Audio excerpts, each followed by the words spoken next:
had to make a choice. So part of the choice was like, hey, you could keep being a product of the environment, which in that area either you're gonna get killed or be in jail for a long time, or you switch it up and you got to make something happen.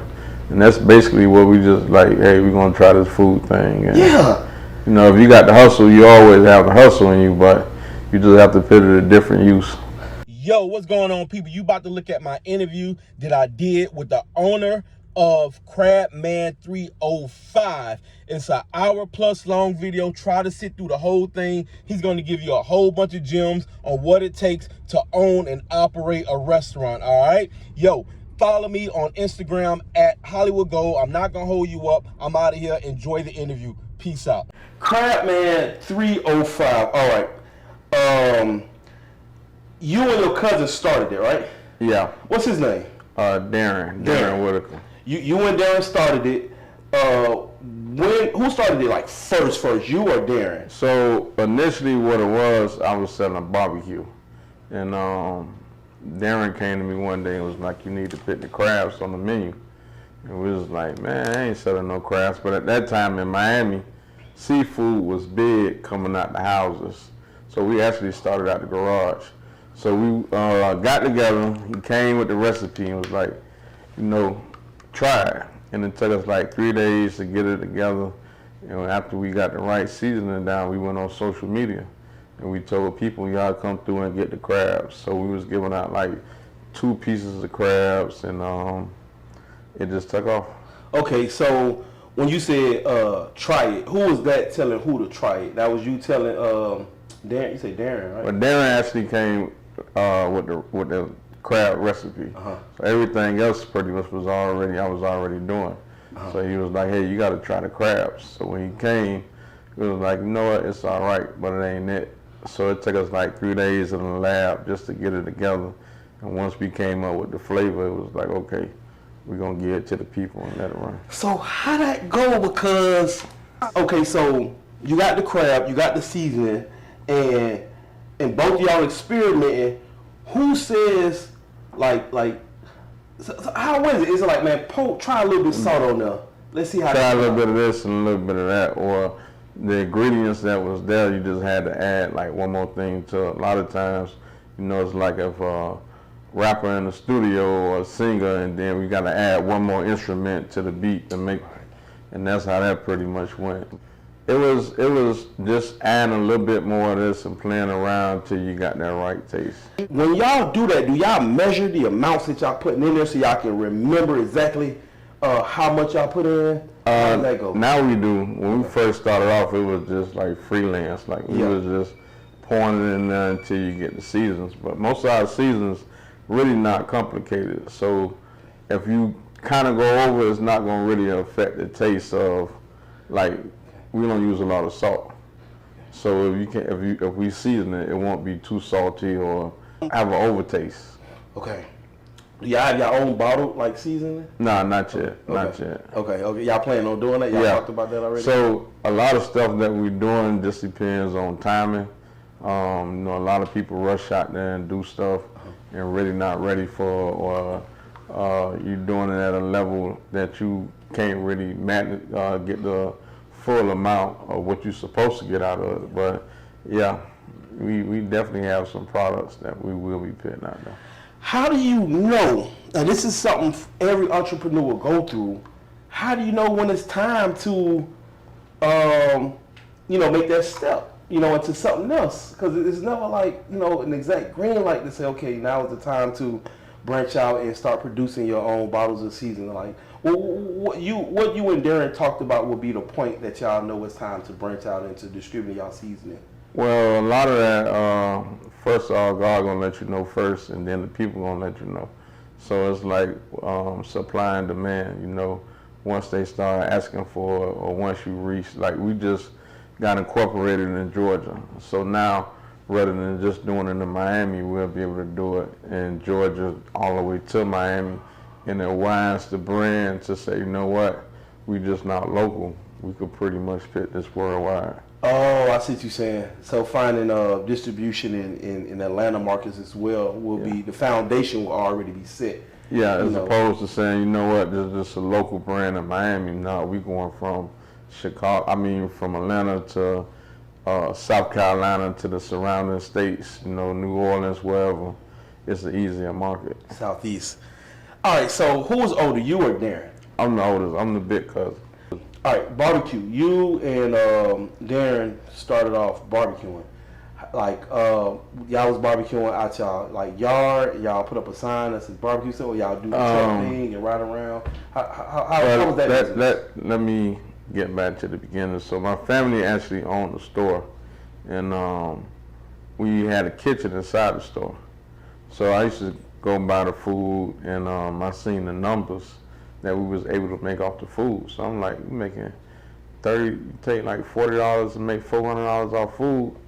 It's almost better than trapping, like at the time. So I always kept that in like the back of my head, So the food thing wasn't something that I necessarily wanted to do, but it was always something I had in my repertoire, just if I wanted to make money or whatever. So what the food was basically just catering.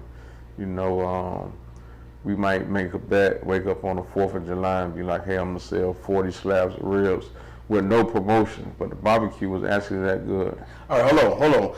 Okay, so wow, your family owned a store, convenience store. Yeah. And y'all had a food like how the New Yorkers call bodegas. Y'all had like a kitchen inside of the store. So wow, you come from a family of an entrepreneur. It was a mom, dad, uncle, auntie. It was an uncle. It was actually on my mom's side, and was my uncle and my grandmother on that side that had the store. Wow. And you grew up working in that store, like as this was more once I was an adult, like in my when I was like 20, 21.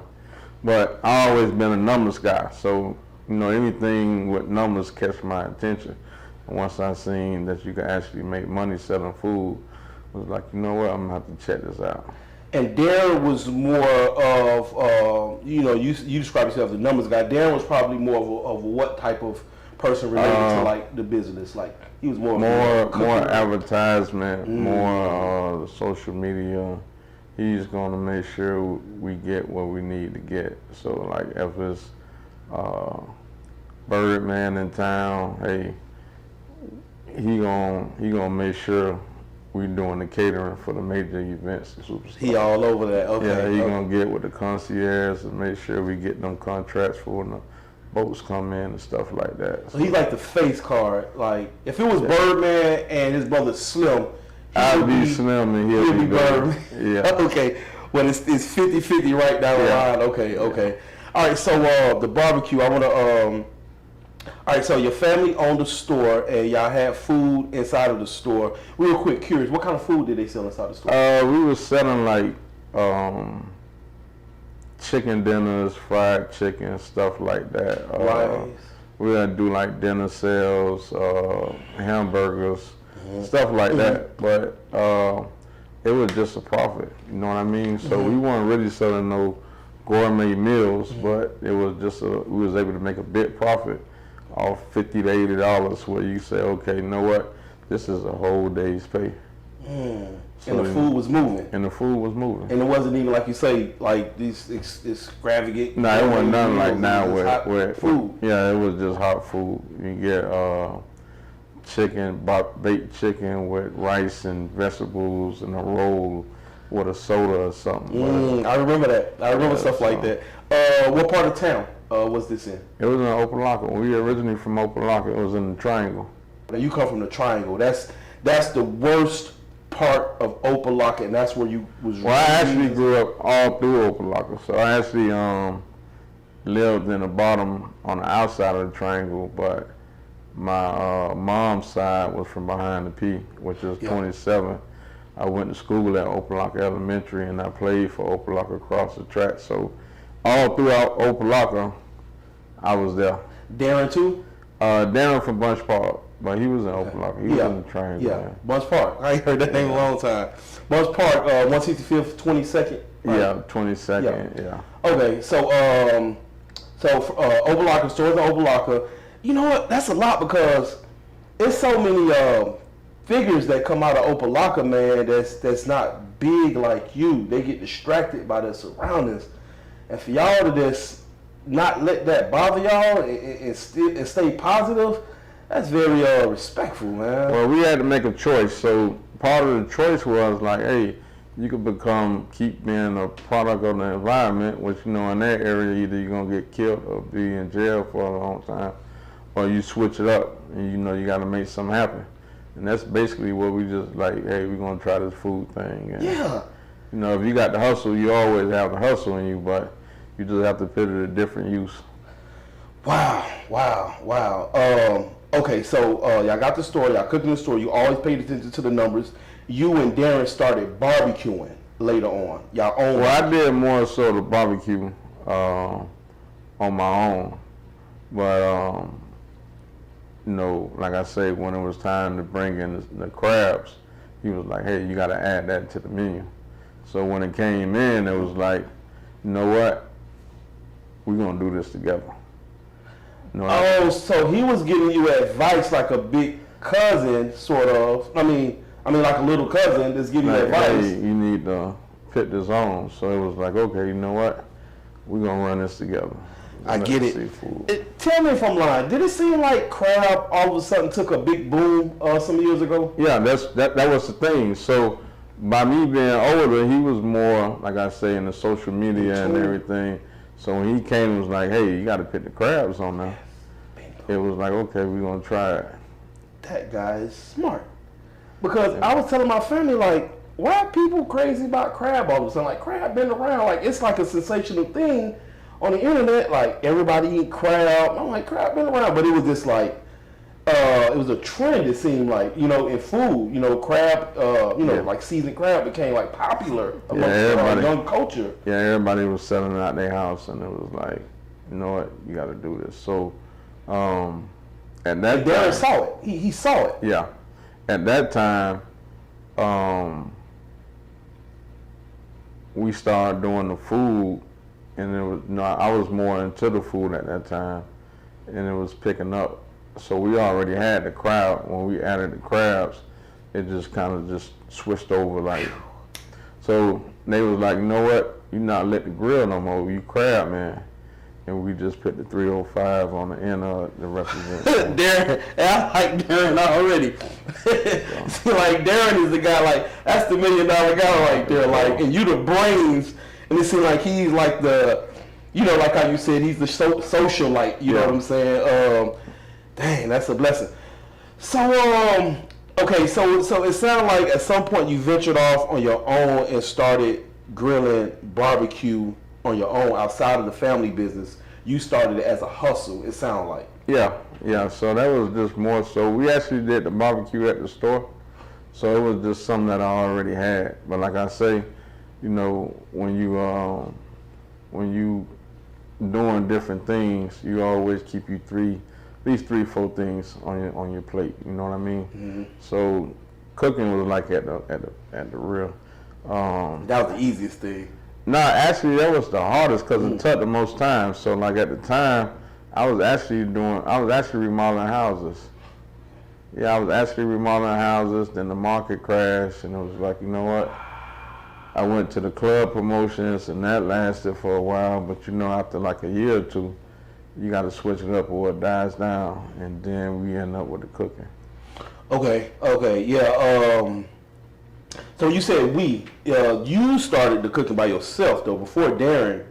I was mainly with the barbecue. Okay, it was just all you, no partner. No, it wasn't no partner because it really wasn't like a full-time thing. It was more so like the holidays, Thanksgiving, Christmas, 4th of July. Somebody had a party, they needed some catering. Like, we really wasn't into the food thing at all. That was just something on the back shelf, like, it's there.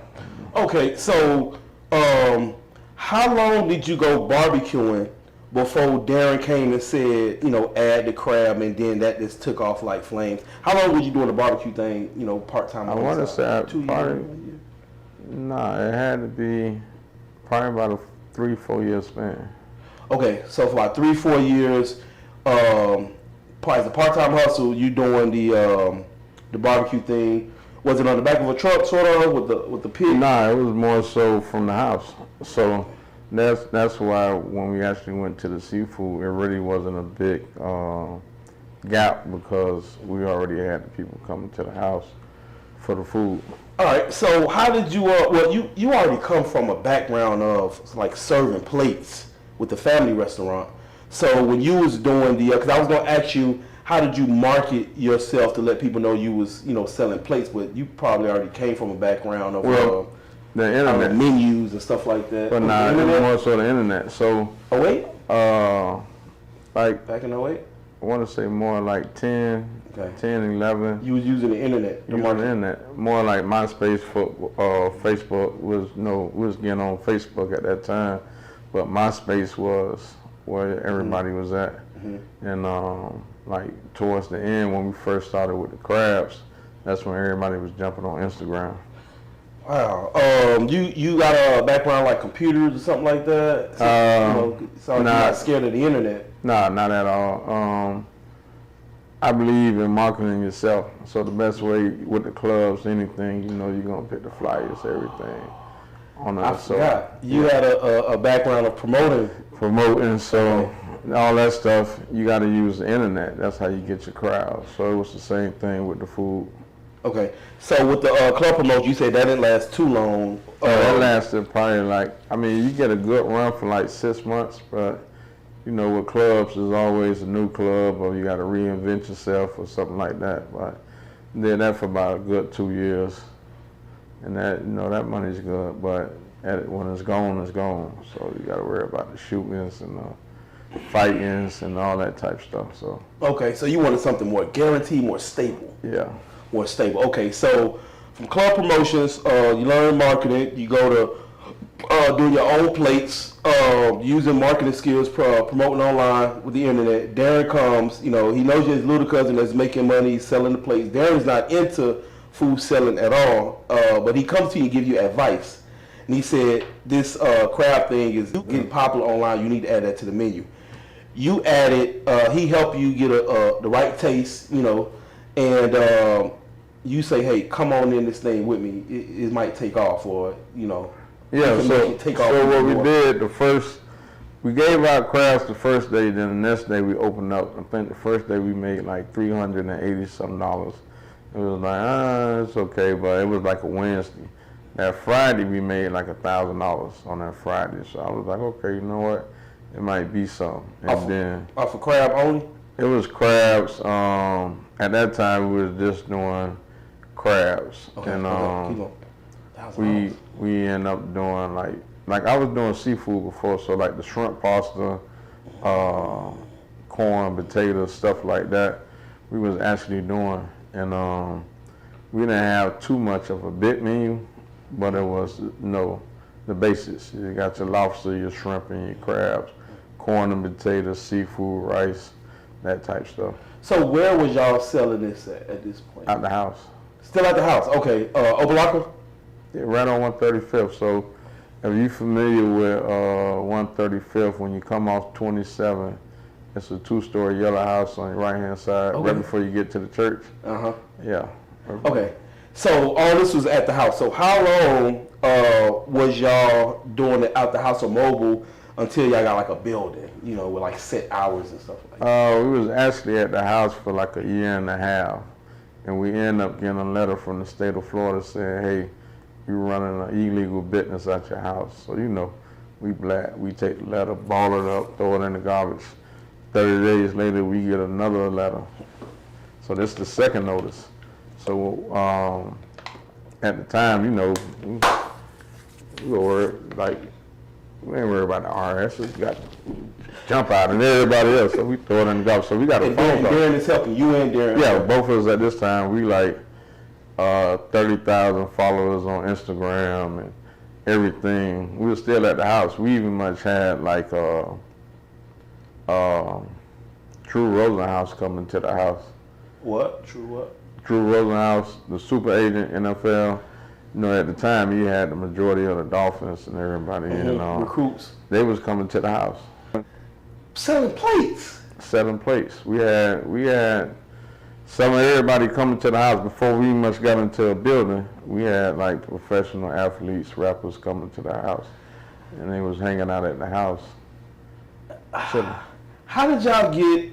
I mean, I guess y'all was around and the food was good. Y'all was consistent with being open, so word spread and people want to eat. But how do you think y'all got lucky with these big names coming to buy food from y'all? Coming to they can go anywhere. They want to go to you. Like, what was it you think that really made the people want to buy from y'all? Like, was it Darren? Is he like flashy? Like, what did y'all do in the internet that got y'all popular? I think at that time it was like curiosity kills the cat. So, we do everything with our eyes. We see a pretty lady, you want the lady before you even know what she smells like or anything. So a big part of that was making sure the presentation of the plates were on point, and then like I say, it takes one person, come try it and say, hey, the food is great. And then you got somebody else coming right behind and it's word of mouth. So that pretty much did it. I mean, the food sold itself. Right, I was about to say food. Like, if something tastes good, you're gonna go back and get it. Sometimes, even if you got to drive far for it, you need that taste. You gotta have that taste. Okay, so word was spreading that y'all was making real good food. It was you and Darren at the house still. You get 2 letters from the state. You ball up the second one. Y'all boom out the house. Y'all online is growing slowly. So y'all was taking pictures, nice pretty plates, uploading them online. Sound like y'all was probably like paying attention to comments. It's kind of paying attention to what was catching attention when y'all posted. It sounded like that's what y'all was doing and gaining traction at the same time. Yeah, so let me get back with the state. So when the second letter came, we actually got a phone call, and they was like, hey, the third time they coming with the RS, they gonna take your slips, make sure you was paying your taxes. It's free money. So at that time, when we got that warning, we had to really take it serious. Like the third time, after the second time, the phone call came. Mm-hmm. It was like they sent it to you the third time, your ass in trouble. So we had to take it serious, and just so happened at that time, a friend of ours had a barber shop right next to the shop, and he was like, hey, this spot is open. That's how we ended up getting literally right down the street from the house. Wow. So it's like everything been working out for you, because your family had a store and they were selling food. You did promotion. You learned how to promote online. That worked out in your favor. And it was a vacancy not too far from where people was coming to pick up the food from. So you just moved right there in the vacancy. So what year did y'all move in that store right there? We moved in there 2014. Okay, so 2014. What are we in now? 22. So let's see, 14. Okay, so not too long ago. 8 years. It seemed like that's when like the crab sensation things. So Darren was right on time. Darren saw that movement happening and had you to add it to the menu right on time. It was like a perfect timing. Wouldn't you say? Yeah. Perfect timing. All right, so you move in the store. 2014. You have your online is doing okay. You already have a following. From people that was coming to the house. How did the people know that you moved to the store? Did you lose clientele once y'all moved to the store? I know it was like right down the street. No, we didn't lose clientele. We actually gained more clientele because we was actually in a building, in a brick and mortar. So then now we was able to connect with the schools and do the corporate stuff because we was actually legal. Mm-hmm. So we put signs all over the house, and when they pulled up, it was so bad. At that time I was using my personal phone for the business, and I had to actually change that phone number to the store number. So if you see it, we have a 786 number, that's the store number, instead of a 305 number. But that's your old cell phone number? That's the old cell phone number that we was using. So smart! You try to be so humble, like we just regular. Nah, y'all smart. Hold on, I'm about to find out everything. Hold on. All right, so you still got the same number. That's the same number from your cell phone from back in the day, till this day. Yeah, the number on the business. Wow. All right. So you move in the store, and now you say business is growing. Things are getting like crazy. Okay, the clip you sent me. You mentioned some heavy names, some popular figures. So, but you said that even back in the day, you had like notable figures stopping at the house as well. So it's something about your whole setup that celebrities like. They feel comfortable going to your setup. It's something about a celebrity and their lifestyle and y'all presentation that meshes together. What do you think that is? Well, for one, the food is great, and then for two, we make everybody feel like they're at home. So, you know, if you say, hey, we going to Opalaka, first thing people going to be like, I ain't going to Opalaka. You know what I mean? Like, without protection and none of that. But anytime you come to the shop, you hang out in the front. We got the DJs, we got the car shows, so there's always something going on in that plaza. We actually brought in a whole bunch of businesses to that plaza, just based on us. But anytime you come to Opalaka, ain't nothing gonna happen to you at CRABMAN, you know? Okay. So we gonna have everybody from Manny Fresh to Lil Uzi, Lil Yachty, ASAP Rocky. They was just there a couple of months ago. Rihanna and ASAP? ASAP was there, Brianna one now. And they hung out in the parking lot. They was hanging out in the parking lot. Eating credits, hanging up. Yeah. You know, it's so beautiful, man. What you like you said, what you doing and what you did to that plaza, because I was over there. I think it was Mother's Day, and I rode by the plaza, and I say they go 305. The thing, you know, 'cause it's like a landmark almost. It feels like. So I was like, that's a spot, man. I seen a caravan of, it looked like with some out of towners, some females jumped out of a caravan, and they was actually eating in the caravan. So I said, I bet you they from out of town, and they came to check it. It's almost like when they in Miami, it's like that's like a check-in spot a little bit. Yeah. It feels like. 70% of our customers from out of town. 70% of our customers from out of town. That's real good. You know what? It sounds like y'all popular. Y'all more popular online than in that town. Would you say? Would you? Well, not necessarily. The thing is, you have so many. Like right now, the food market is saturated because everybody have trucks. You know, everybody is pretty much selling out their houses and doing stuff. So it's a lot of food. So one of the biggest things is by us being online, you know, getting advertised by certain celebrities, people are like, hey, I have to go try this food. You know what I mean? Especially word of mouth. One of our biggest supporters was Nipsey. So when people come from the West Coast, they coming into 305, the Bay Area, Compton, Watts, wherever they coming, hey, we got to try it. Has Whack 100 been there? Nah. Nah, who else? Snoop Dogg? Snoop didn't come to us. He went to Trick Restaurant. Okay. But we we definitely get like a wide range of people from Cali, from the pimps to the hustlers to the rappers to actors. We get a lot of people. Wow. We actually did the Golden State Warriors, not this championship, but the last time they won, we did their victory party in Miami. So I think I seen that. yeah. It was on Miami Beach. Yeah. Okay, and y'all did the whole catering for it? Yeah. Yeah. Wow. Does Trick Daddy eat at your spot? Yeah. Yeah. Trick Daddy come through about twice a month. We actually good friends with Trick.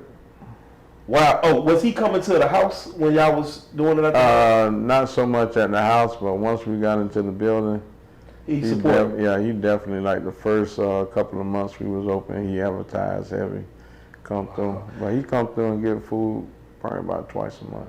I think that's how I heard of CRABMAN305 from through Trick Daddy, maybe. I don't know. But Trina, she come there too? Trina was just there last week. They did a show at Revel.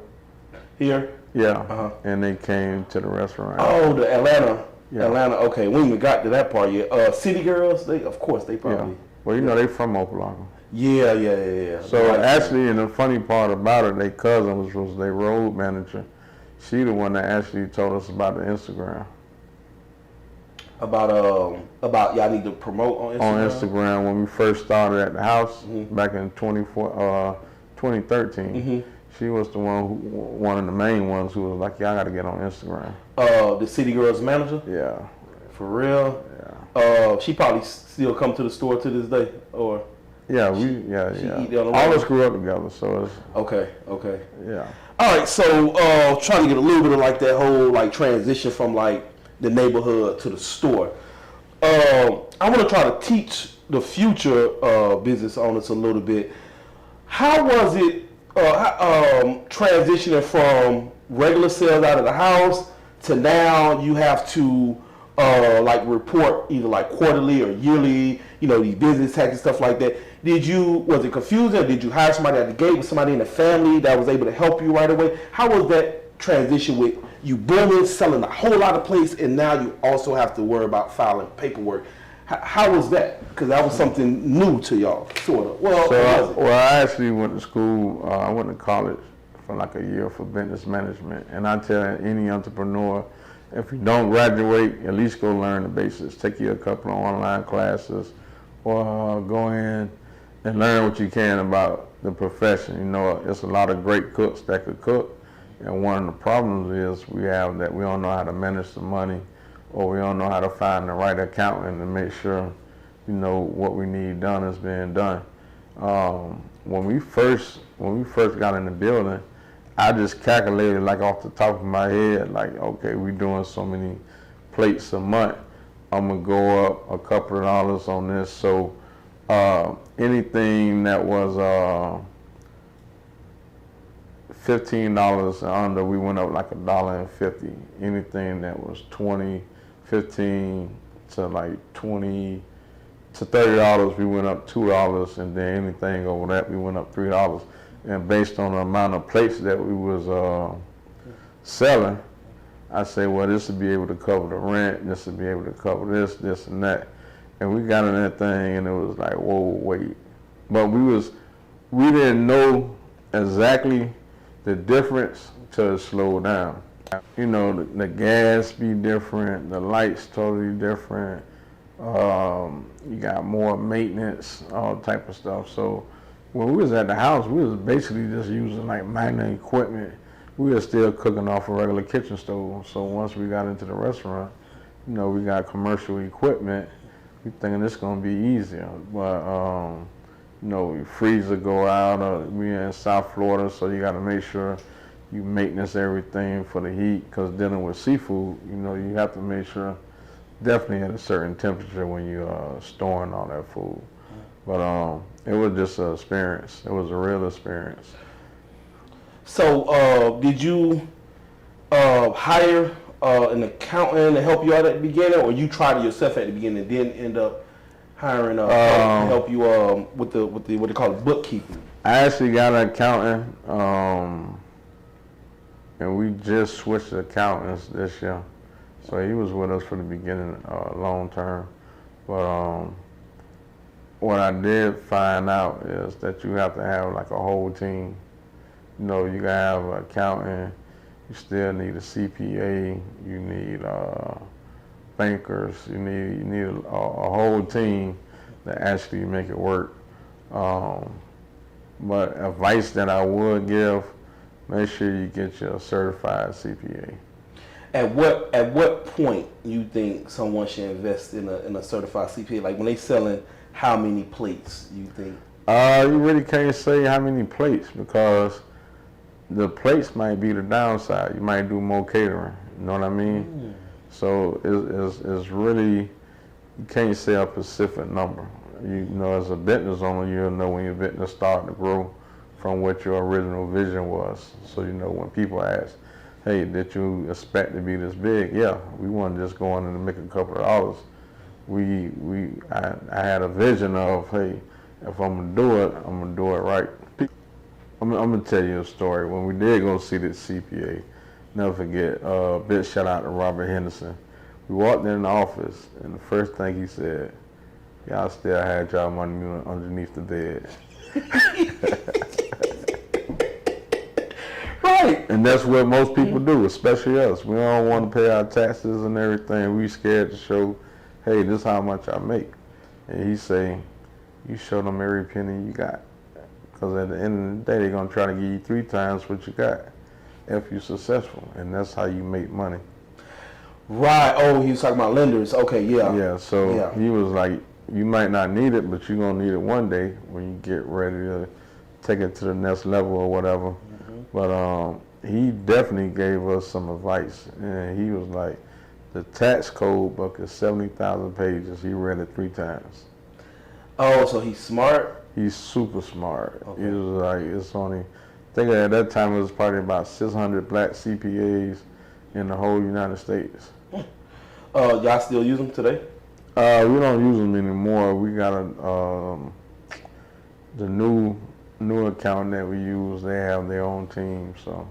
Oh, okay. Okay. So when y'all went to Robert, y'all making all this money, and sound like almost like the same type of scenario like I went through. Like y'all got all this money, and you know he schooled y'all on, you know, how to optimize y'all performance. Don't hide. Like you want to show. You want to show what you're making, be able to make more money. You know, it take money to make money. You know what? Let's talk about that real quick, and then we'll move on. A lot of people with businesses should know that they should want to report large amounts of income because it helps them with loans in the future, right? As opposed to, you know, some people do the method where they pay report little in taxes, as opposed to report a large income and pay a lot in taxes in order to,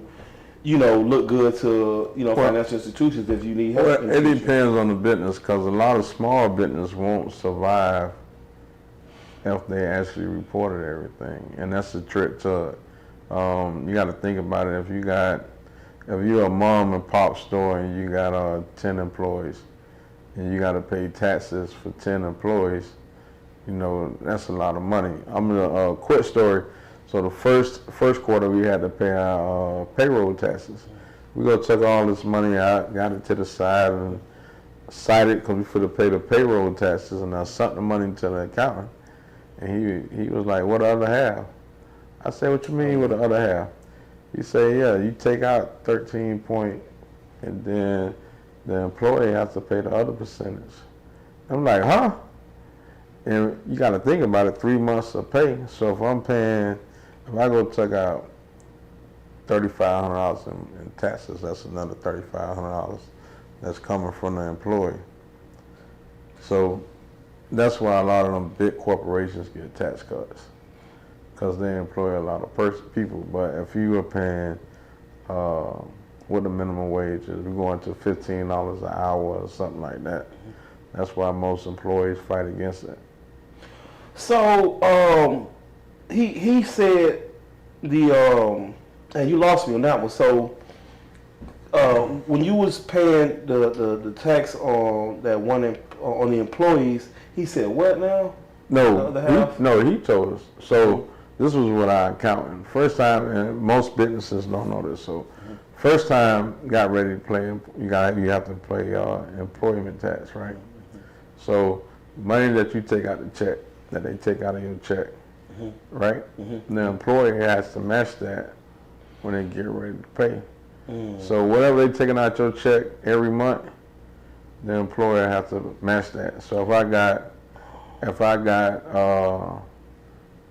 10 employees or 15 employees, that's a profit that's coming from the business every day. And most small businesses don't make a huge profit like that.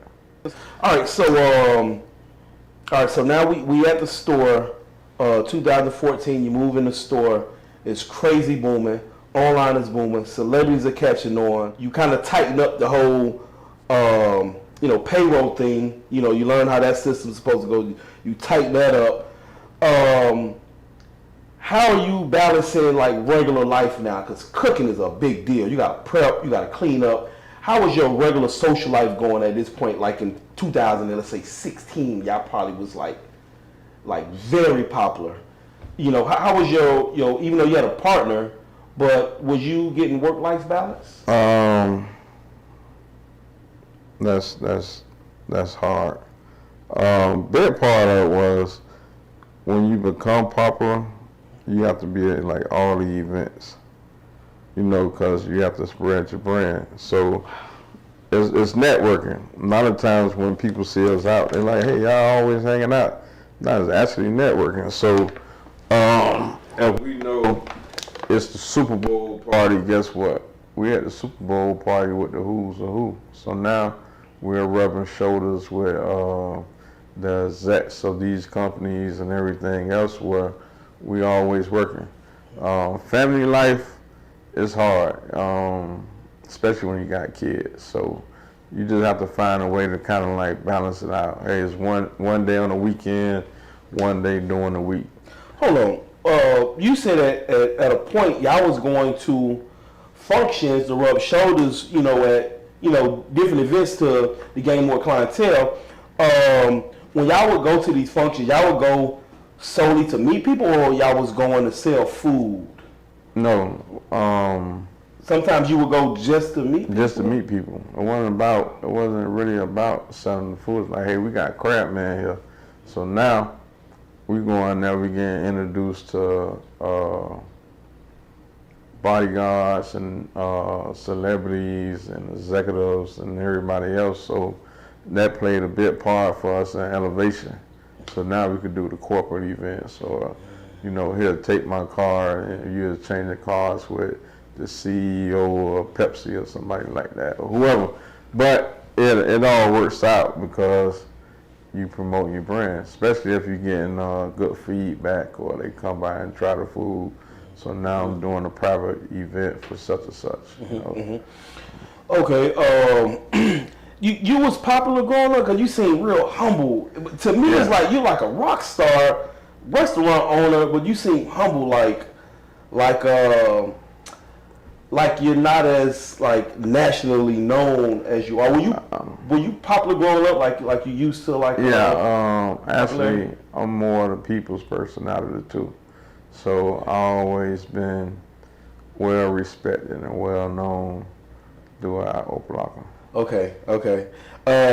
Did you play football high school? Yeah, I actually went to Miami Lakes, played at Miami Lakes, got into it with the coach.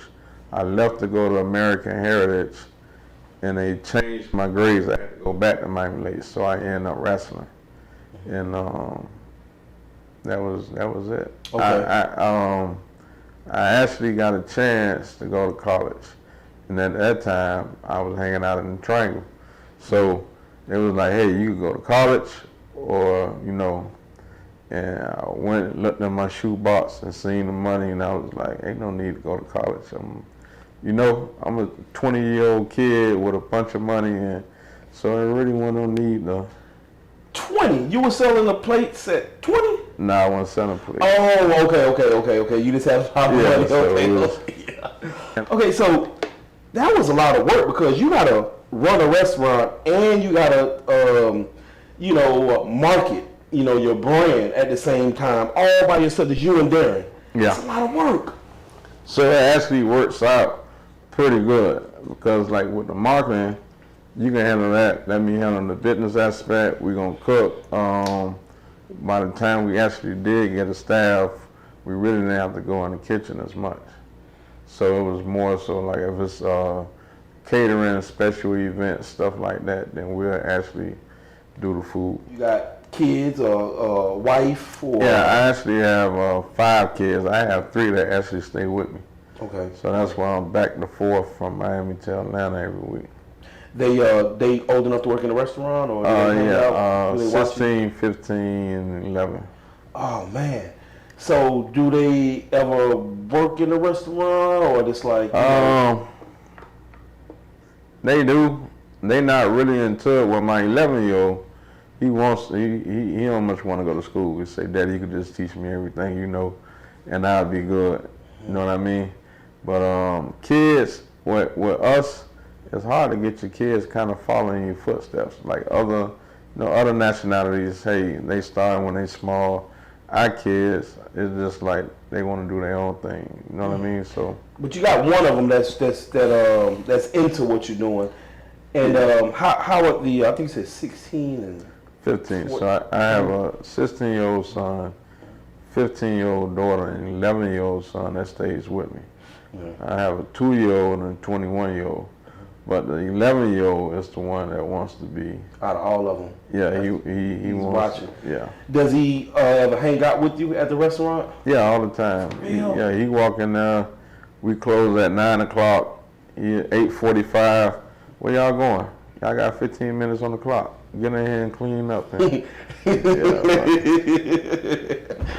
but the other kids, they not into the culinary. They don't understand it like that. I think they do. I think just so a lot of kids don't want to follow in their parents' footsteps, no matter how good the situation might be. That's like if you was growing up and your daddy was a doctor. You'd be like, I don't want to be no doctor. I want to be anything else. And it's like, but nowadays kids find their own niche as long as they find something, All right, so 5 kids, 3 of them live with you.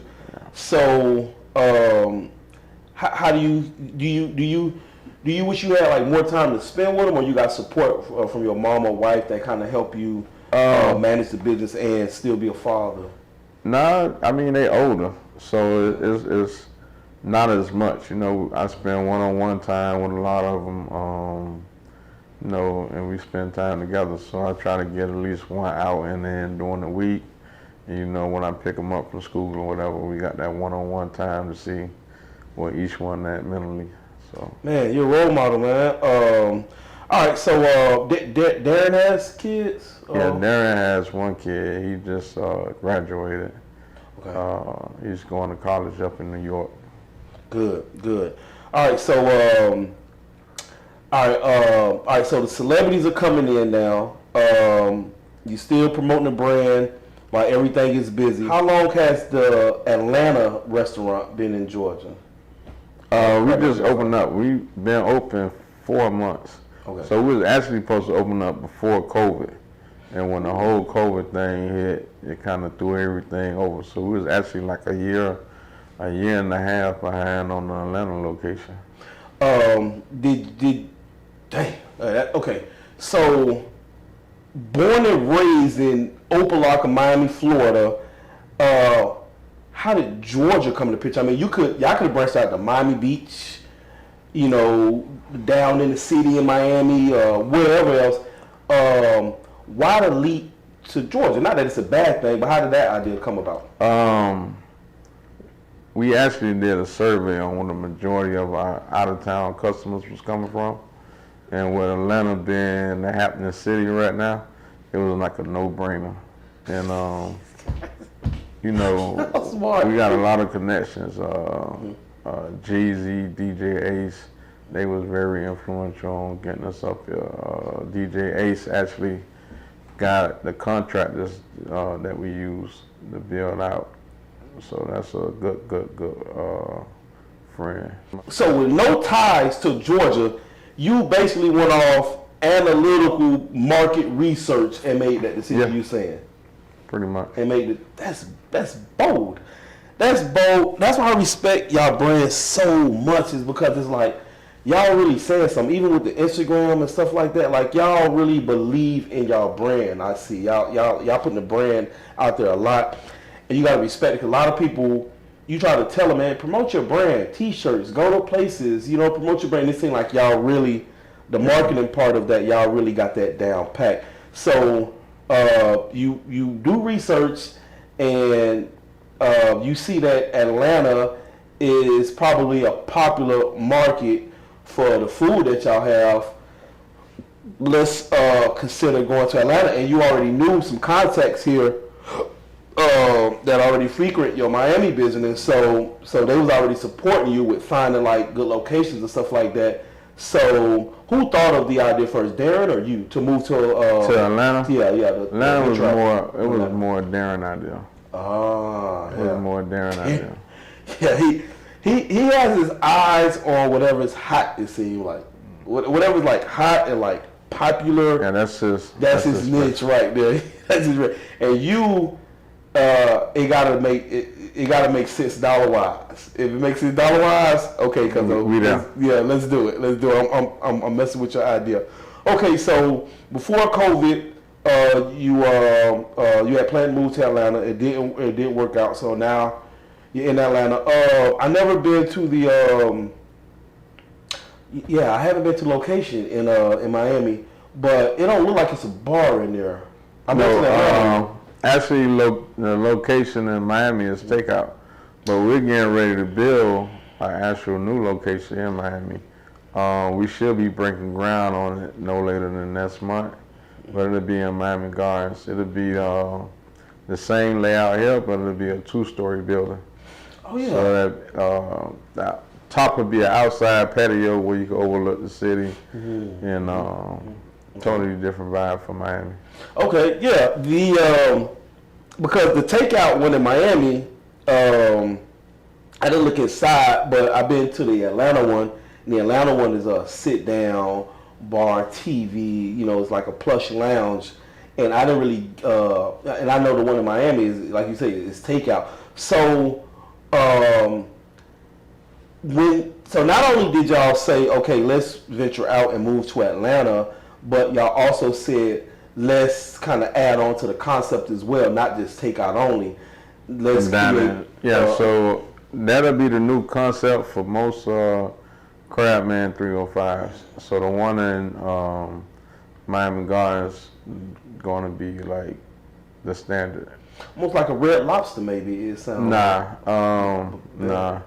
We more, you gotta add a little bit more spice to it. So Yeah. Red Lobster is Red Lobster. You're right. Nah, not like. I mean, as far as like a dine-in Now experience. it'll be the same. It'll be a dine-in, so it'll be the same.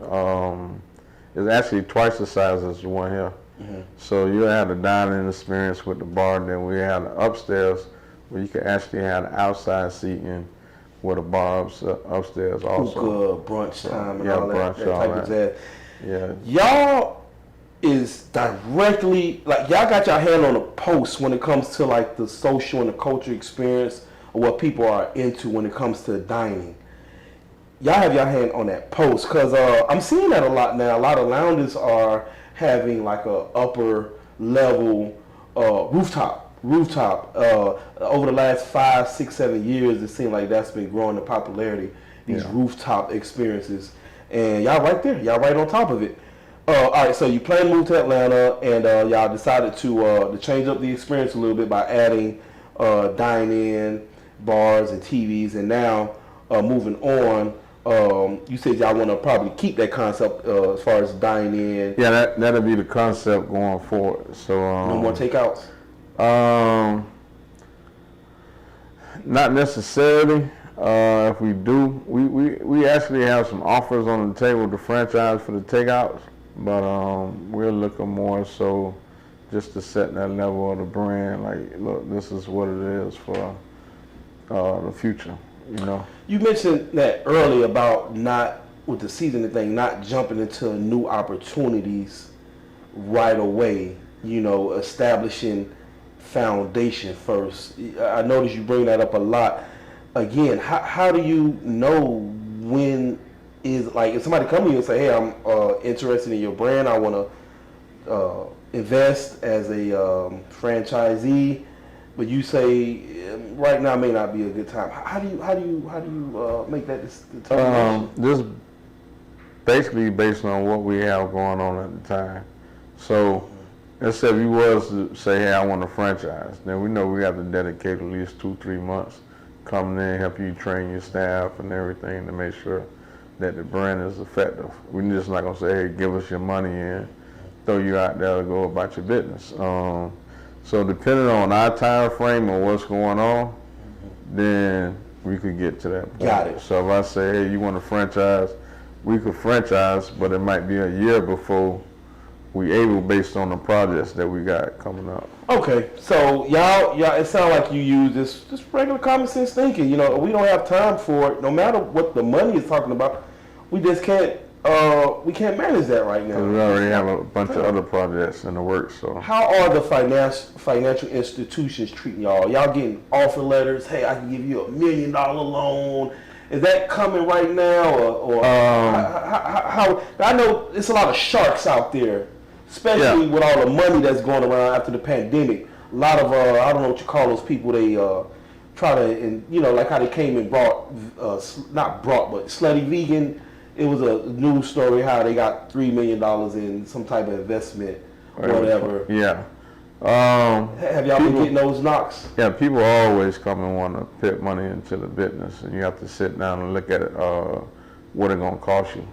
A lot of times we'll jump for the dollar, and we don't know exactly what we're giving away. So for us, knowing what we have done on our own, for somebody to come in and be like, okay, I'm going to give you this or give you that, there have to be a serious blueprint on how we could make that money work for everybody. You know what I mean? So what most people say, well, if it's $3 million, I'm going to take $1 million. You still got taxes on that money. So by the time you look at what you got left, depending on the percentage that you go gave these people and what they want back, you got to make that work. So now you become a slave and you out here working hard. You know what I mean? So a lot of people, I go see a lot of people sell their brand and they sit down and look miserable because they like, you actually working for yourself. Man. Well, working for the people. Yeah, when it comes to that loan stuff, man, we got to be careful to not let these people come with this paperwork and we don't know what we getting ourselves into. When I actually then speaking at a lot of these network events, I asked them, hey, how much of your business you gonna sell me right now? For how much? I'm gonna give you $10,000, what I could get, and most people don't know. They jump at the opportunity. I give you 50% right now. Is $10,000 worth 50% of your business, or are you undercutting yourself? And this is stuff that we have to know. We had one investor that wanted to invest as soon as we got it into the brick and mortar. But when we was at the house, y'all didn't want to invest. So now we got the actual storefront. You want to come in and buy 25%. What you trying to give me for 25%? I make that a year. Mm-hmm. So why I'm gonna let you in and stuff like that. Then we gonna have football players say we'll give you $500,000 for 30%. Like what is that? That's, you know what I mean? So it's people out there. If you let them get you, they'll sure enough get you. All right, so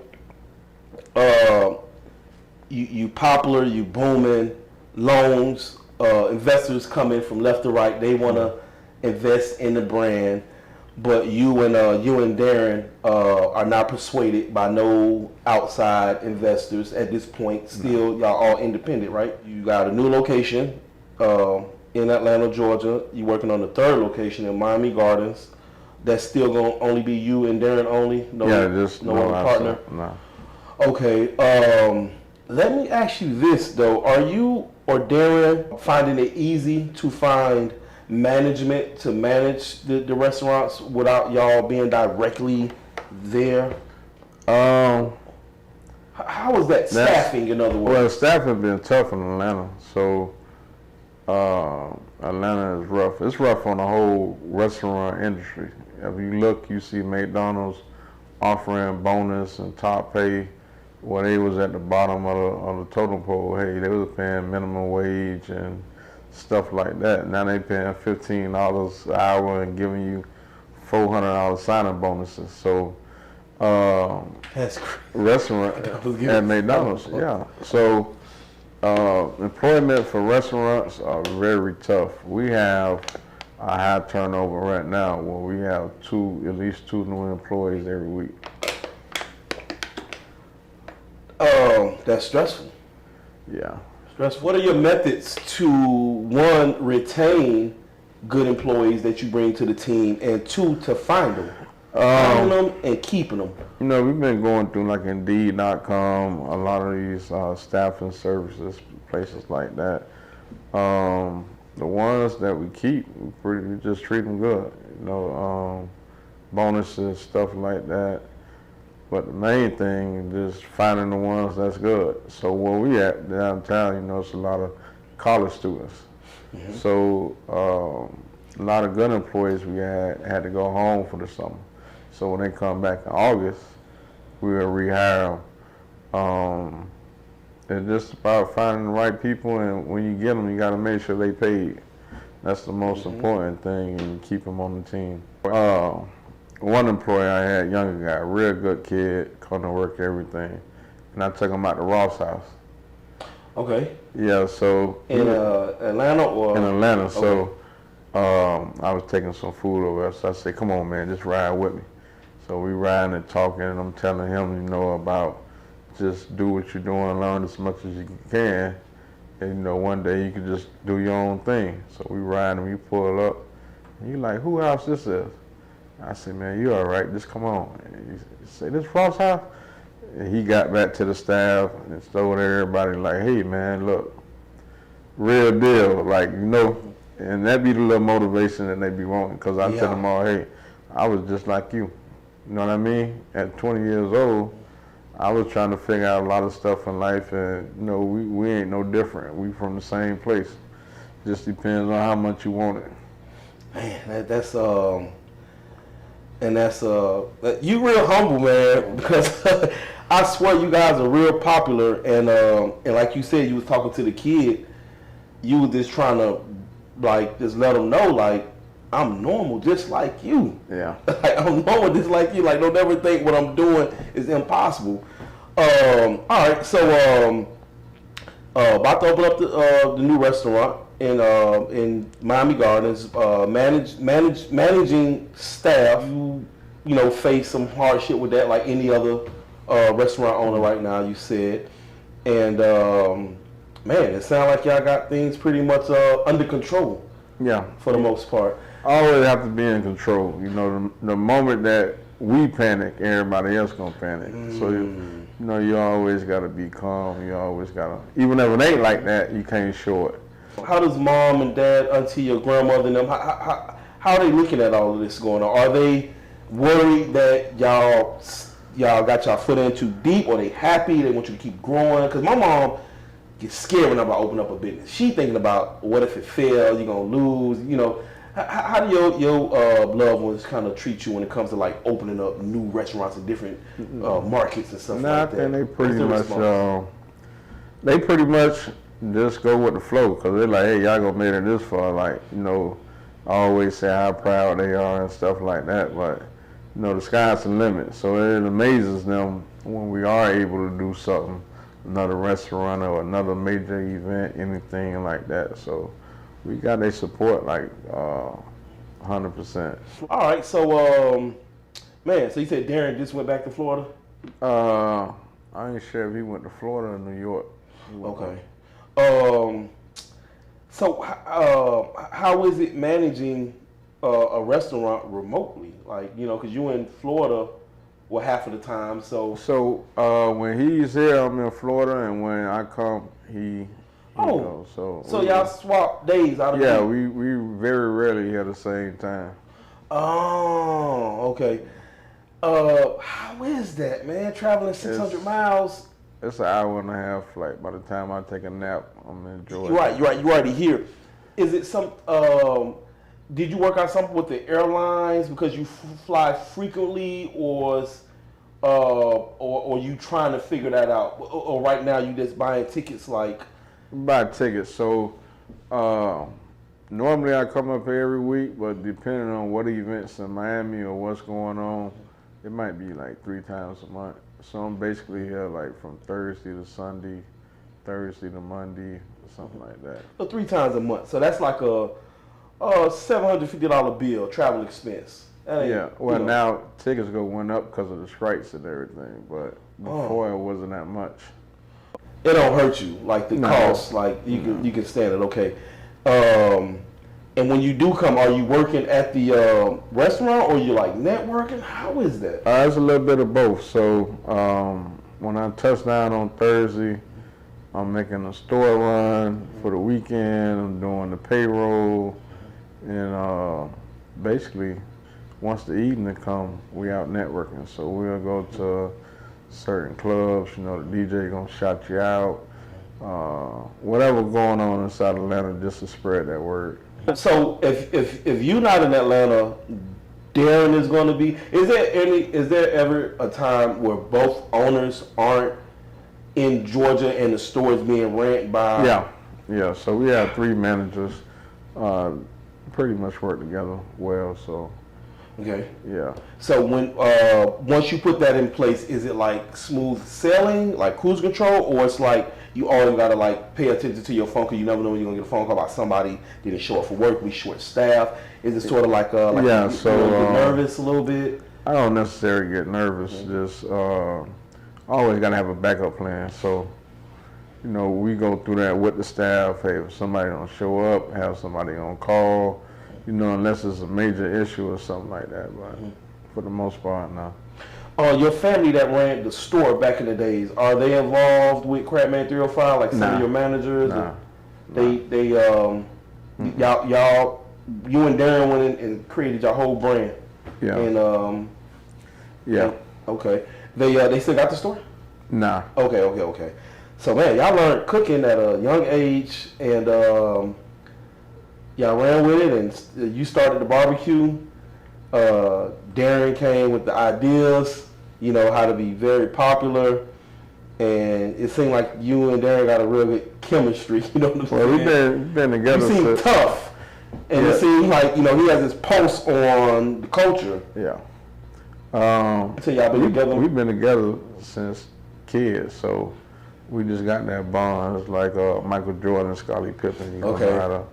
You know what I mean? Are there ever, as business partners, I've never had a business partner before. Actually, I did, but I let him go. He was an investor. But have you ever had any not fights? That's not the word I'm looking for. Any where ideas conflict with you and Darren?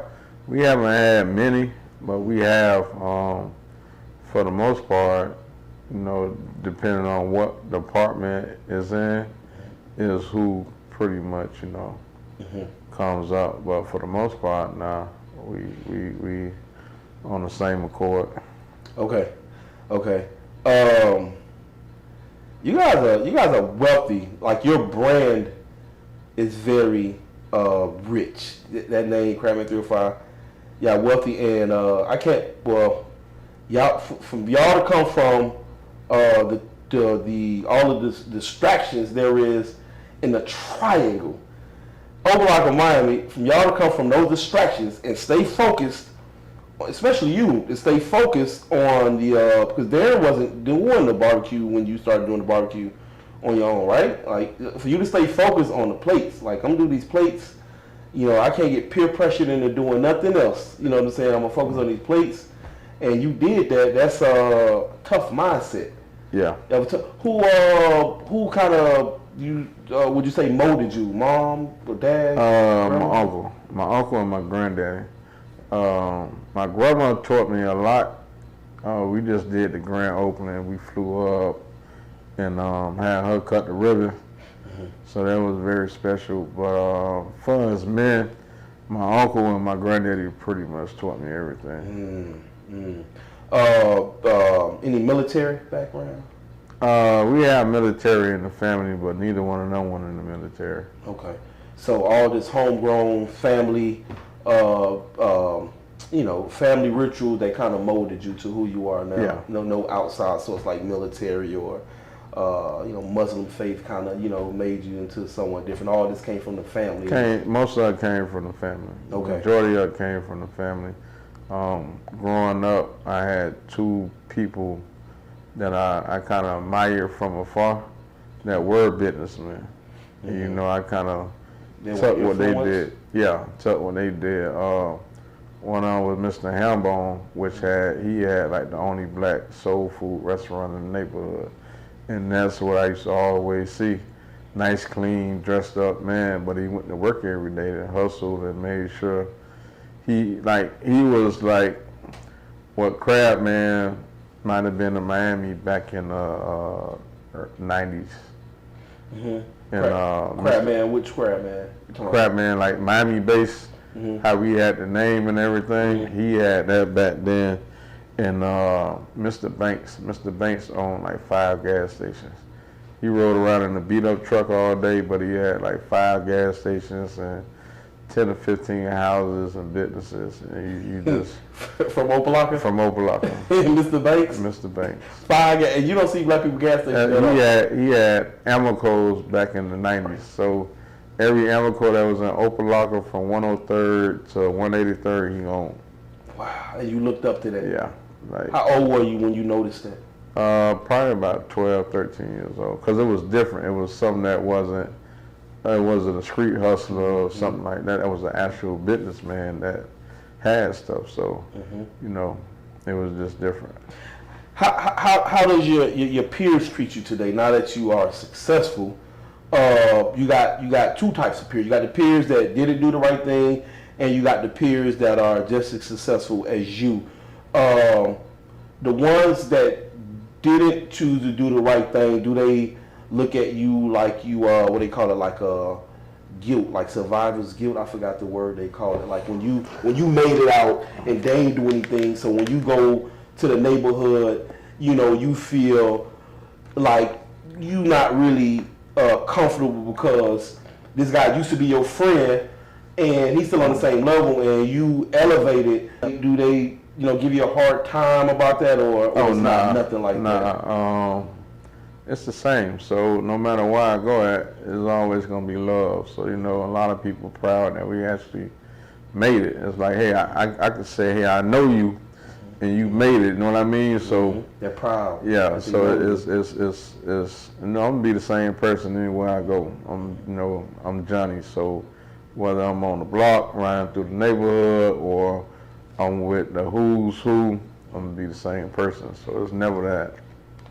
We actually get more, like I want to say like celebrities, but we get more notoriety in Atlanta than we do in Miami. Yeah. So you said that was part of the reason why y'all came here, because y'all did market research and saw that a lot of y'all customers was from this area, Atlanta. Makes sense. That vibe, the closest thing to y'all vibe I've seen in Miami, I haven't been down there, like I don't know it like how you know I used to, but the licking, it seemed like they're the closest ones to like a popular sensation type menu. Yeah, you know, with the fancy drink colors and stuff like that. Yeah, that'd be the major. I don't want to say black, but minority-owned business in South Florida with their expansion, and you know, he uses resources. He uses a lot of star power, so that's why they spread in the way they spread. I think they have 4 locations in Florida. No, they got let me see, they got South Beach, North Miami, Miami Gardens, Miramar, Sunrise, and they finna open another one, the back part of Opalaka. But I think they have about 7 or 8 altogether. And then they got the Jamaican restaurant, Chinese restaurant. What? They buying up everything. Wait, time out. I don't mean to talk about them, but the Licking also runs a Jamaican restaurant and a Chinese restaurant. Yeah. So they bought someone else's brand. Yeah. He's setting the blueprint. He's setting That's good. Yeah, he's setting the entrepreneurial blueprint. Yeah, because that's what they do. Like, you know, they come to our markets and they buy up our brands. You know what I mean? Like, you know, people sell. Like I just seen somebody sold something for $300 million. It was a record label owner sold his masters for $300 million. Irv Gotti. He sold his masters for $300 million. You know what I mean? So for you, it seems like a payday, but for someone that collects assets, it's like, you know, they just add more to their. I mean, that's the name of the game now. So, let's say we get about 6 of them. You know, you have 6 CRABMANs, 305s, all owned by us. So now when a company comes in and say, hey, we want to buy you out. Hey, how much you willing to spend? We're gonna give you $75 million for all 6 businesses. something like that. And that's what a lot of these restaurants do when they sell them to these bigger chains. They come in and buy them, put you on the board of directors. Hey, we're gonna pay you $300,000 a year, $350 a year, 2 weeks paid vacation. Only thing you gotta do is be on the board meeting once a month. And that's what happens. And that's what happens. I do a lot of research, so a lot of businesses in Miami that go sold out. You had a burger joint that just sold 11 locations for like 20 million. And we talking about like seafood with a full bar. You know what I mean? Wow. So it's money out there. They got to come with a check if they want to buy CRABMAN 305. It seems like y'all not gonna let it go for no. It ain't gonna be no walk in the park trying to buy CRABMAN 305. You gonna have to buy it out and be willing on waiting 3-4 years for you to start seeing a return on what you paid for. Well, not necessarily, because most of the time when they come in, they already have it set up. So you have to look at it. They giving us 75 million, whatever the number is. They got 4 times that. What they gonna put in every city. So with their money and manpower, they could drop one in Texas, California, Chicago at the same time, and they'll make their money back. Okay. All right. Well, see, I got the scope. Started off working in the store. How old were you when you was working in your family store, real quick, too? This was like the 20s. I don't want to tell my age, so okay. Probably about 20, 21. Okay. So I think I got the rundown. You started working in a family store, early age, 20. You saw that even though y'all selling food, you saying to yourself, hold on, these are astronomical profits that this food is making. That always stayed with you. You started to venture out and do your own thing outside of that, selling barbecue, selling plates. Darren comes and gives you the idea with the crab. You add that. Y'all explode. Darren partners with you. Y'all take off, booming out the house. Finally move to a building. That takes off like wildfire. Hire people, accountants and stuff like that. Now you start expanding. You go to Atlanta. The pandemic slowed that down. Now you open in Atlanta. And Miami Gardens location is going to open 1 month from now. No, we'll start breaking ground. It'll actually be open no later than next summer. Oh, okay. So it's actually being built from the ground up. Oh, so wait, y'all purchased the plot? The developer purchased the plot, and Oh. Yeah. Oh, so they call that sort of like what do they call that? Like a built like what he's building, a plaza strip or something like that? No, it's just gonna be CRABMAN. It was originally supposed to be a plaza. 10,000 square foot plaza, but then with the property going up, it's just gonna be a CRABMAN on the lot. So someone else is paying for the building?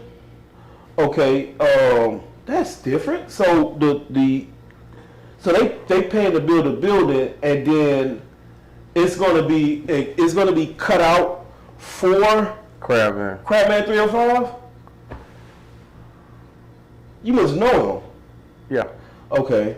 So I go back to what you was asking now about what the lenders and everything. And you say, okay, people is throwing money such and such, such and such. So the actual price of the land, the build out, we probably couldn't afford at this point.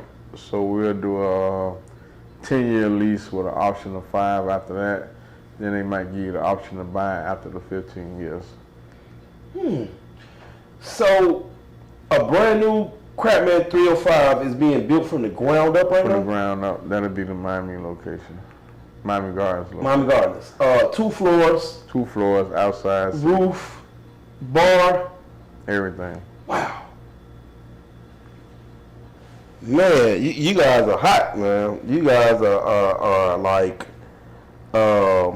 popular when it comes to the food thing. Like y'all story different from the other popular brand in Miami. Well, you got Chef Creole. I think he got like an independent store like y'all, but the other one, the Lincoln, they got a lot of celebrities involved. You know what I mean? So the actual the actual person that started Lincoln, Mm-hmm. she started out of house. So Out of house, yeah. So all of us was doing it around the same time. She ended up She getting a started restaurant. out of house. She ended up getting a restaurant, and she ended up selling a portion of the restaurant, and that's how that took out. So she started. What was she selling? Plates. She was selling Like hot food? around that time. So let me give you an interesting story. Mm-hmm. We are at the house. It's a Friday, and at that time, 99 Jams is the biggest radio station in South Florida. And DJ Ephesi called and said, "Hey, we having an argument about who has the best food." So it was like 5, what you'll call trap kitchens at the time. People selling out the house. So she was one of them. It was us. It was a couple of more people. And he said, "I'm sitting here looking at your Instagram, and I'm going with y'all. Y'all got to know something. Y'all got like almost 30,000." Who said that? DJ Ephesi? Yeah, Ephesi. He said, "Hey, we have an argument. You know, we want the food." So I said, Out of the 5. Out of the 5, he picked us. So okay. everybody else had to pick somebody else. So we say, I said, "Well, you can come get it." And he was like, "No, we're in the studio. We can't leave right now." They was in the radio station. So I hung up, and I waited 5 minutes. I said, "You know what?" I called him back. I said, "I'll be there in 30 minutes. He said, "But you don't know what we want." I said, "Nah, I'll be there in 30 minutes. And I went and got some food, a little bit of everything. I shot to the radio station and went upstairs. And when we went upstairs, they ate the food and went to Smile. And he said, "Hey, y'all want to say anything on the radio?" Well, we just jumped on the radio. On the Ricky Smiley show. No, this was the evening show. So, you know, everybody radio program from that 6 to 10 is their main source. It was around that time. Okay. On a Friday night. So we ended up going to DJ Ephesi. Yeah. And it was like wildfire. Jumped on the radio right on the spot. Right on the spot. Shout out CRABMAN305 that took us up with this food, blah, blah, blah.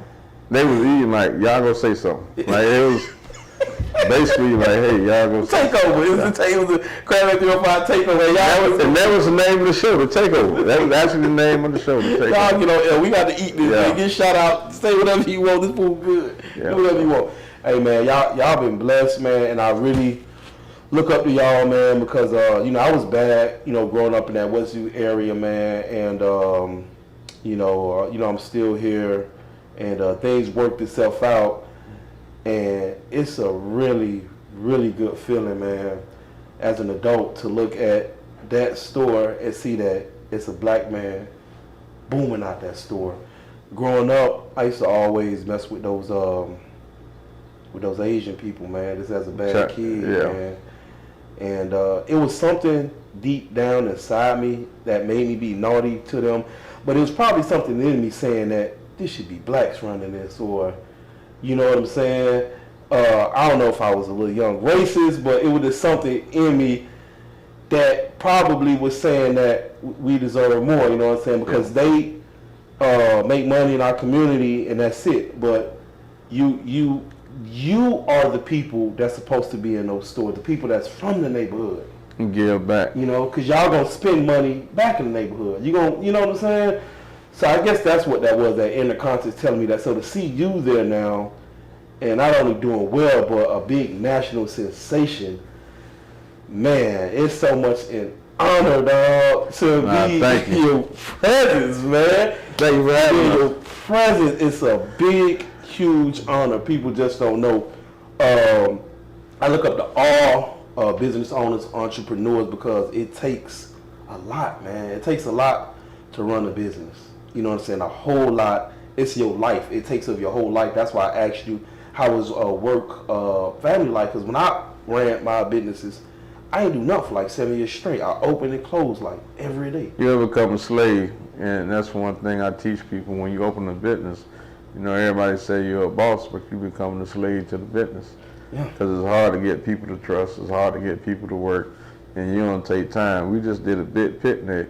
One of the guys, he was saying, "Man, you know, I had all that money and I ain't go nowhere past Orlando because it was just stuck in that grind mode." So we usually take about 3 trips a year.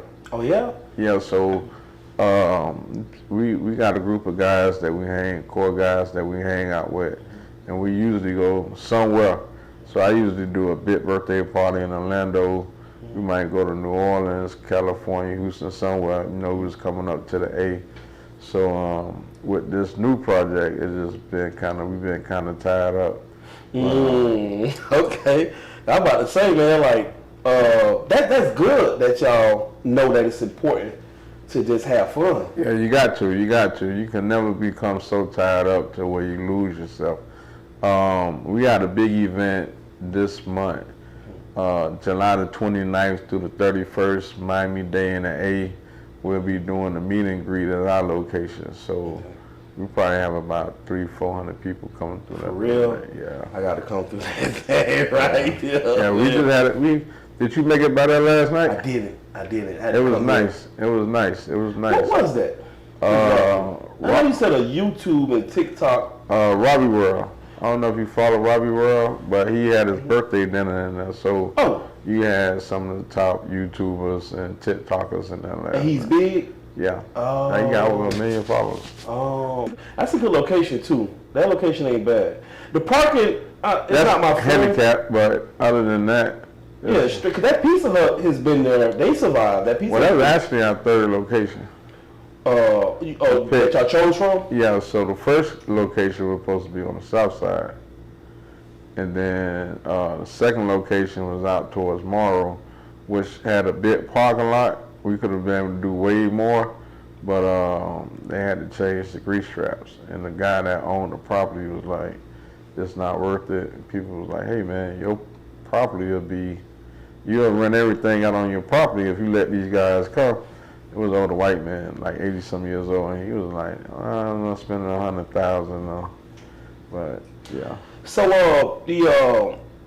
those locations ain't not bad because a lot of black people on the south side.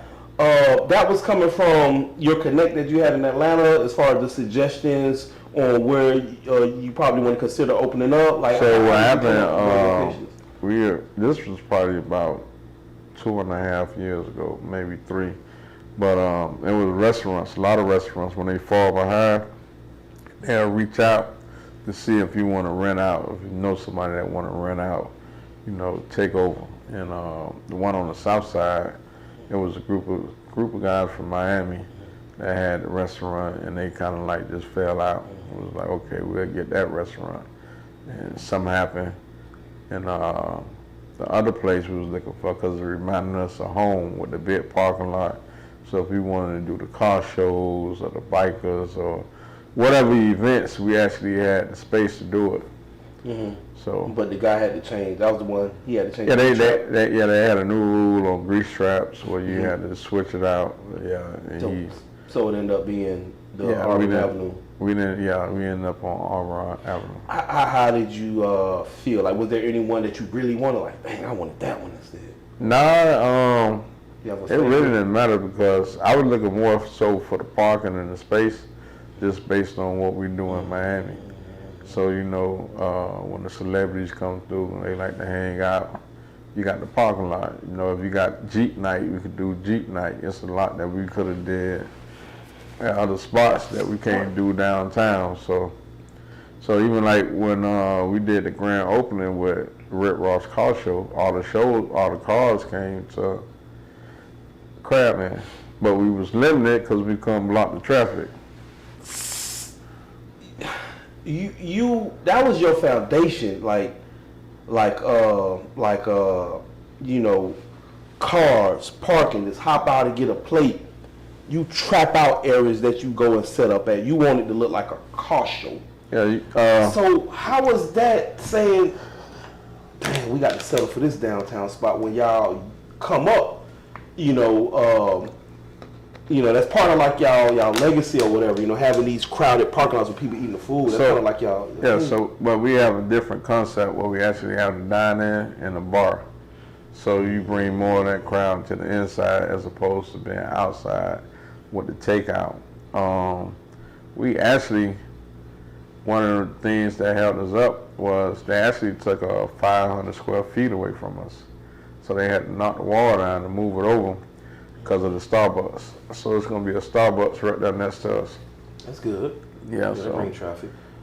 Oh, it is an empty spot with a cake. I think it say cakes on the door. They used to sell cakes or something like cupcakes.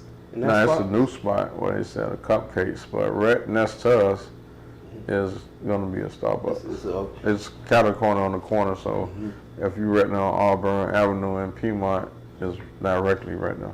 Okay. That's good, man. Man, y'all ventured out to Atlanta.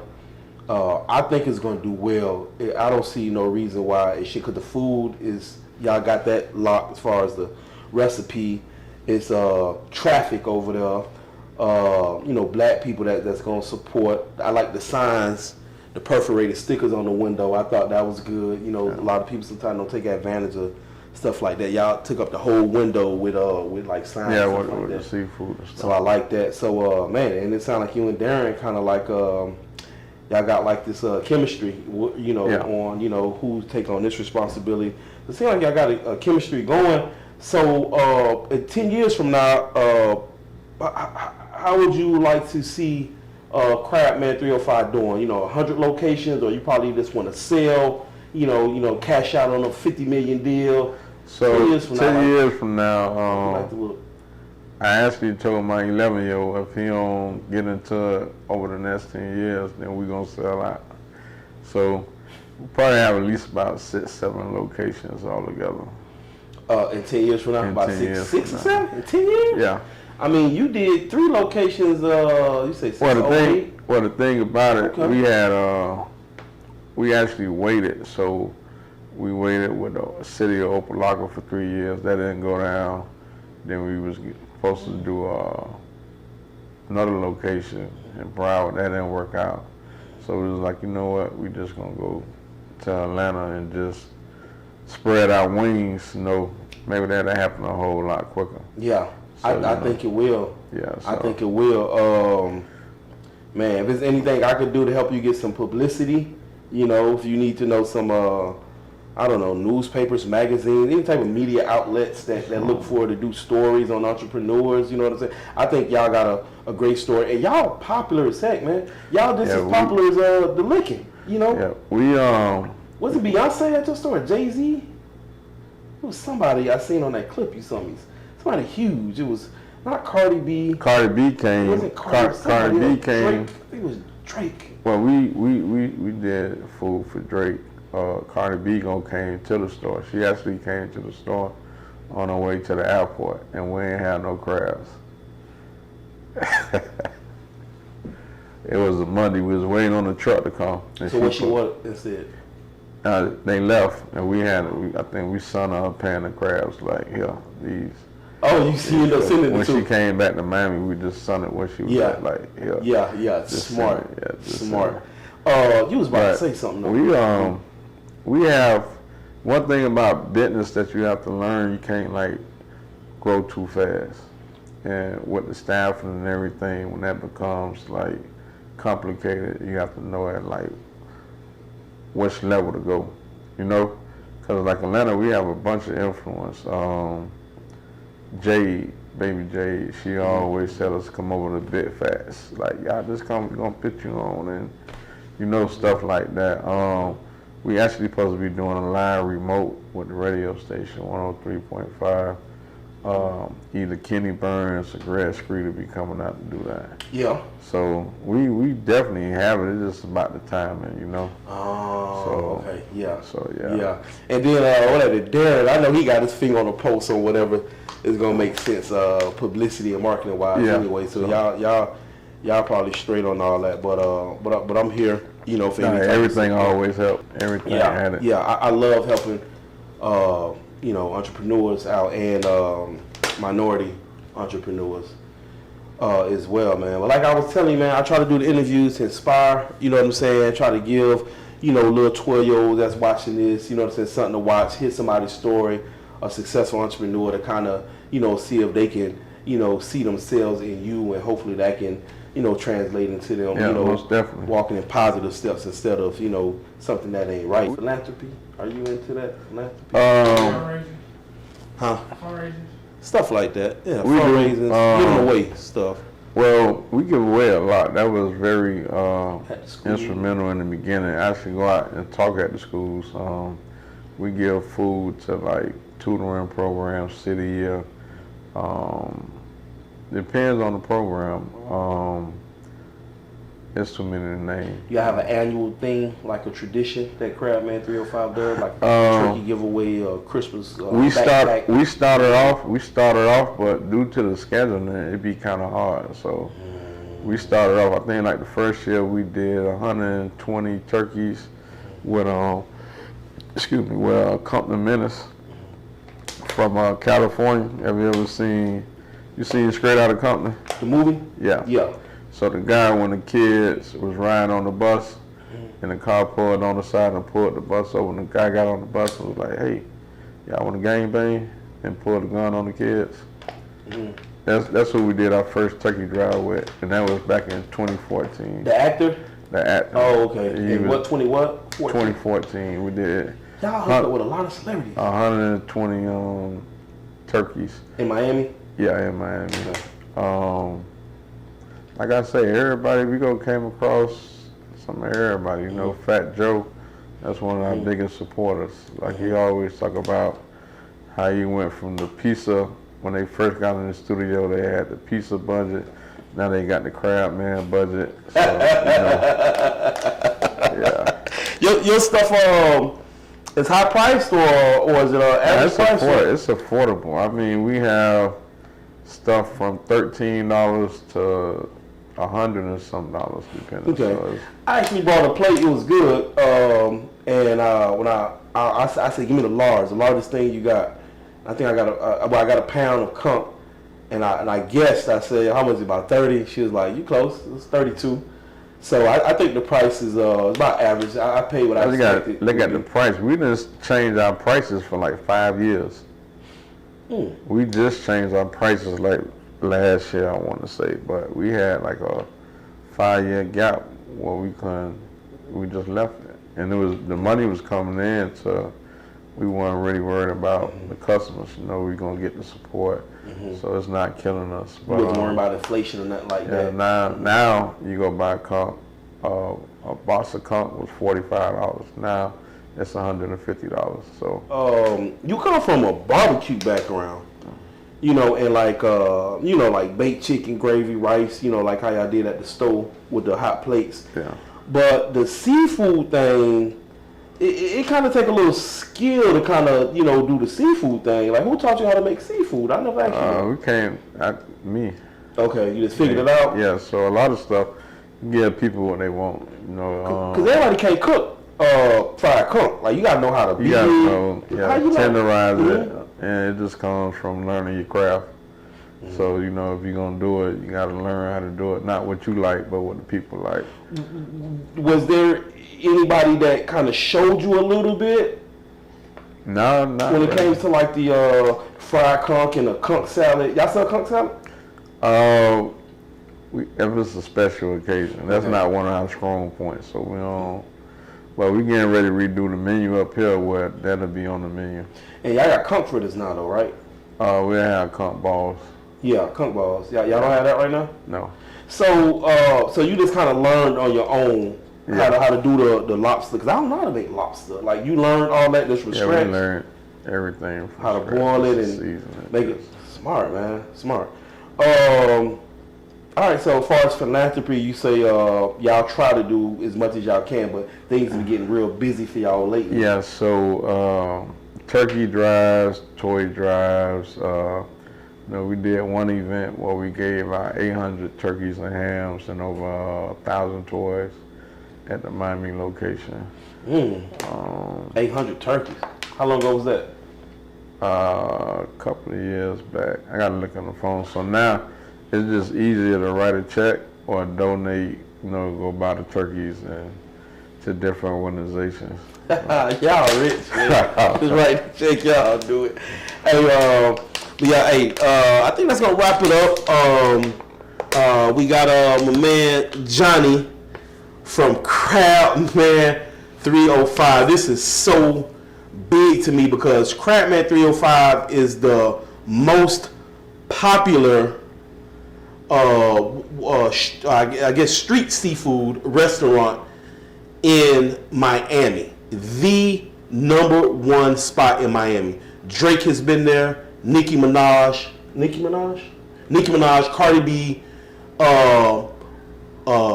every single huge celebrity, when they stop in Miami, CRABMAN305's restaurant is like a landmark. 70% of their clientele is from elsewhere. That tells you that they have a very strong online presence. They are very popular online, and for the owner to sit down with me and tell me a little bit about his upbringing, how he got started, is a huge appreciation. I really appreciate it. Nah, thank you. I really appreciate it. We're gonna wrap it up, man. The Hollywood Gold Show.